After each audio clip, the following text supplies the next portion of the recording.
Salam sejahtera tuan-tuan dan puan-puan yang dihormati dan dikasihi sekalian. Berkata benar itu mahal harganya, kata Anwar.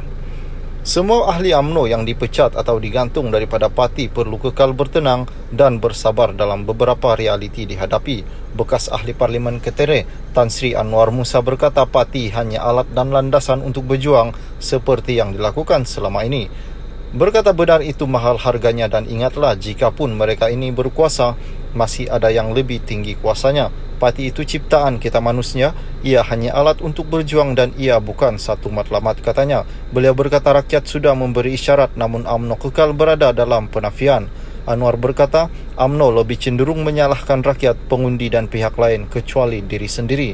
Perikatan Nasional sedia membela bekas ahli Parlimen Rembau, Khairi Jamaluddin dan bekas pengurusi perhubungan UMNO Selangor, Tan Sri Noh Omar yang dipecat daripada UMNO. Ahli Parlimen Arau Datuk Seri Syahidan Kasim yang juga bekas ahli Majlis Kerja Tertinggi UMNO berkata PN akan memberi pembelaan kepada mereka yang dipecat.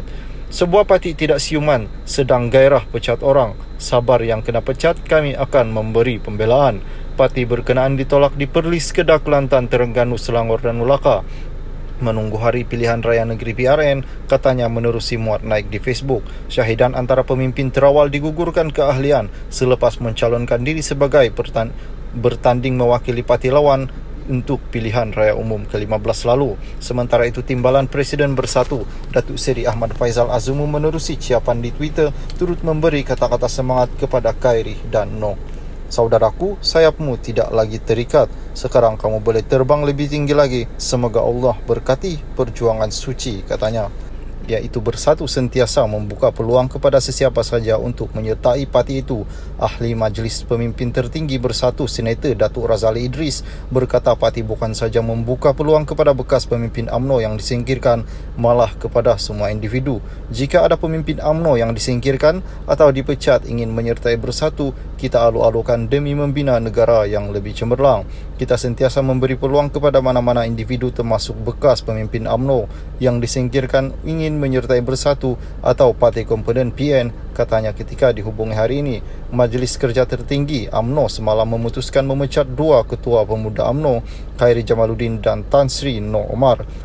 Setiausaha Agung UMNO Datuk Seri Ahmad Maslan dilaporkan Khairi dan Noh juga bekas pengurusi UMNO Selangor dipecat parti kerana pelanggaran disiplin. Parti mengikut perlembagaan UMNO kerana kesalahan ketika PRU 15 yang lalu. Pengurusi PN Terengganu Datuk Seri Dr. Ahmad Samsuri Mokhtar berkata beliau percaya semua yang terbabit itu ketika ini masih berkira-kira untuk mengatur langkah selanjutnya. Setakat ini kita masih belum menerima sebarang permohonan dari sesiapa. Saya percaya kerana masih berkira-kira langkah seterusnya, perkara baru sahaja berlaku malam tadi. Kita tunggulah daripada mereka sendiri bagaimana langkah seterusnya. Majlis Kerja Tertinggi UMNO semalam memutuskan memecat bekas Ketua Pemuda UMNO Khairi Jamaluddin dan Tan Sri Noh Omar. Setiausaha Agung UMNO Datuk Seri Ahmad Maslan dilaporkan berkata Khairi dan Noh yang juga bekas pengurusi UMNO Selangor dipecat parti kerana pelanggaran disiplin parti mengikut perlembagaan UMNO kerana kesalahan ketika PRU 15. Selain itu, Ahmad Samsuri yang juga naik Presiden PAS berkata pihaknya masih belum membuat keputusan berhubung permohonan Bersatu untuk mendapat 10 kerusi daripada pilihan raya negeri. InsyaAllah kita akan berbincang, PAS akan berbincang secara adik-beradik dengan Bersatu kerusi mana di mana munasabah atau tidak, kita kena duduk dan bincang.